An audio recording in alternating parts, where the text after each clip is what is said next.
तो यूएसए ने इंडिया पे लगाया है 25% का टैरिफ टैक्स 1 अगस्त से। तो अब जानते हैं कि क्या इंडिया का एक्सपोर्ट और मार्केट गिर जाएगा? चलिए इस वीडियो में हम समझते हैं। देखो, इस पॉइंट को एक्सप्लेन करने से पहले मैं चाहता हूँ कि आप इमेजिन करो, अगर ज़ोमैटो पर सडनली हर बर्गर का प्राइस ₹100 महँगा हो जाए तो क्या होगा? लोग ऑब्वियसली कम खरीदेंगे। वैसे ही सेम केस इजी पर है। जितने भी यूएस इंपोर्टर्स हैं वो इंडियन प्रोडक्ट लेने से कतराएंगे, यानी कि बहुत कम खरीदेंगे। अब ये जो टैरिफ है वो एक वार्निंग शॉट जैसा है। जैसे यूएसए ने बोला है, अगर इंडिया रशिया से ऑयल और मिसाइल्स खरीदेगा तो हम पेनाल्टी लगाएंगे बिना कुछ बताए हुए। मतलब ये एक जियोपॉलिटिकल प्रेशर टैक्टिक है, बिजनेस के नाम पे पॉलिटिक्स खेलना। मतलब वो इनडायरेक्टली इंडिया के साथ पॉलिटिक्स खेल रहा है। अब जानते हैं कि कौन सा सेक्टर सबसे ज्यादा इफेक्ट होगा इस टैक्स की वजह से। तो सबसे ज्यादा जो इफेक्ट होने वाला सेक्टर है वो है textile and apparel, gem and jewellery और ऑटो कंपोनेंट्स एंड इलेक्ट्रॉनिक्स। ये जो 3 सेक्टर है उस पे सबसे ज़्यादा अफ़ेक्ट होने वाला है। फॉर एग्ज़ाम्पल, जितने भी सूरत के टेक्सटाइल बिज़नेसमैन होते हैं, वो अगर यूएसए में एक्सपोर्ट करते हैं, तो जो यूएसए में जितने भी इम्पोर्टर्स हैं, वो उस ऑर्डर को कैंसल कर सकते हैं। यानी कि अगर वो उतना पैसा नहीं दे सकते तो ऑब्वियसली वो ऑर्डर कैंसल कर देंगे। अब ये डर उन सूरत टेक्सटाइल बिज़नेसमैन को सता रहा है, जिसकी वज़ह से हमारा जो स्टॉक मार्केट है, जो टेक्सटाइल का स्टॉक मार्केट है, वो शायद नीचे जा सकता है। दूसरा है gem and jewellery. Gem and jewellery export एक लग्ज़री सेक्टर है।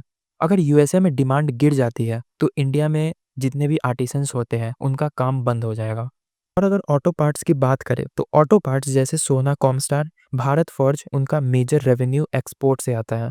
अगर ये एक्सपोर्ट बंद हो जाए या एक्सपोर्ट कम हो जाए या टैक्स ज़्यादा देना पड़े तो ऑब्वियसली नुकसान तो होगा ही। तो अगर इन सबको कैलकुलेट किया जाए तो इसका इम्पैक्ट सेंसेक्स और निफ्टी पे पड़ेगा, जो कि डाउन जाएगा। Textile, IT, pharma, auto sector sharply down जाएंगे। अब ये जो न्यूज़ है वो मार्केट में अचानक से आ गई। इसका कोई प्लानिंग नहीं था, ना कि कोई नोटिस वगैरह था। बस ये मार्केट में अचानक आग की तरह फैल गई, वो भी एकदम।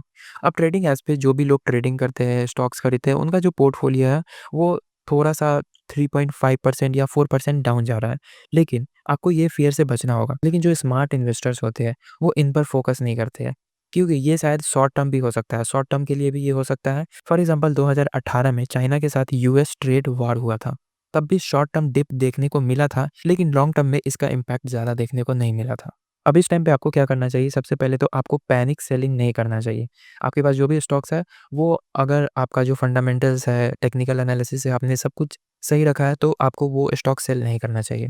उसके बाद डोमेस्टिक फ़ोकस्ड सेक्टर्स है, उनमें डाइवर्सिफ़ाइड करो। मतलब जितने भी डोमेस्टिक सेक्टर है, मतलब जितने भी डोमेस्टिक फ़ोकस्ड सेक्टर्स हैं, उनमें आप स्टॉक्स को खरीद सकते हो। और जो भी ट्रेड न्यूज़ है, उनको फ़ॉलो करना और उन पे रिसर्च करना कि आखिर ट्रेड न्यूज़ पे क्या-क्या पॉइंट्स आ रहे हैं।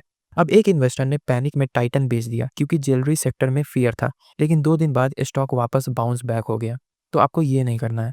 लॉन्ग टर्म इन्वेस्टर के लिए ये बाइंग अपॉर्च्युनिटी बन सकती है, अगर आप रिसर्च करके चल रहे हो तो।